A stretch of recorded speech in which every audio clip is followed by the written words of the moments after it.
电钻响，黄金万两。大家好，我是安中国小米。哦呦，这家业主都不拔钥匙呀，这钥匙给我留着嘛。这个业主是离我家比较近的，也是我收工前的最后一单。天已经黑了，马上都快8点多了，过来帮他装一个即热式水龙头。换这个即热式的水龙头是什么原因呢？因为他家装的是燃气热水器，在厨房。卫生间这边呢，如果用热水的话，要放半脸盆的水，那个热水才能流过来。所以说他就觉得太浪费水，然后说换个即热式的水龙头。在安装之前呢，我们测量一下这个即热式水龙头的高度，和它原来的水龙头高度差不多，和这个镜柜上面的这个毛巾杆没有什么冲突，所以说就可以安装了。首先呢，就给他把那个旧水龙头拆掉了。业主说他买这个之前呢，也参考了好几款，然后价格也是高低不等，最后他说纠结不知道买哪一款好。最后业主选了一个奥什么斯的。像这种即热式水龙头呢，一般装的人其实也不多，因为它好多人都说这个东西容易漏电，因为它的用电功率也大。我也建议他应该买一个小厨宝。这家的这个小朋友特别可爱，老看我。由于这个浴室柜下面当时没有预留电源，现在这个电源必须得引出来啊，所以在柜子这边开了一个直径1公分的小孔。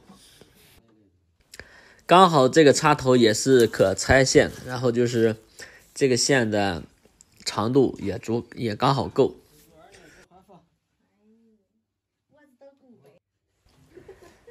这个插头是带漏电保护的，所以说我们接线的时候一定要把这个地线也给接好。这家业主呢，其实也是老客户了，跑他家也好几次了。他们是卖二手车的，说今年这个市场行情也不太好，卖的也不太景气。还说卖1年车应该还没有我赚的多，我想不至于吧，怎么卖一个车还不赚个几千块钱嘛？我搞安装的一天也就只赚几百块钱，人家卖一辆车怎么还不得赚个上千几千块钱嘛？有的豪车还不赚个几万。不过我只是凭空想象，因为我也不懂二手车市场，我去年买车是买的新车，我也没有考虑二手车，我怕上当，因为我不懂。插头接好了，我们现在通电试一下，看它这个热水的效果怎么样。首先我们试水的时候呢，把温度给它设置一个40多度，看它这个预热的效果怎么样。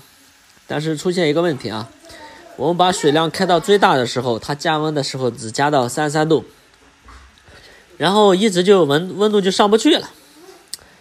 最后发现这个水量不可以开到最大，我们开到1多半的时候，这个温度慢慢就上来了。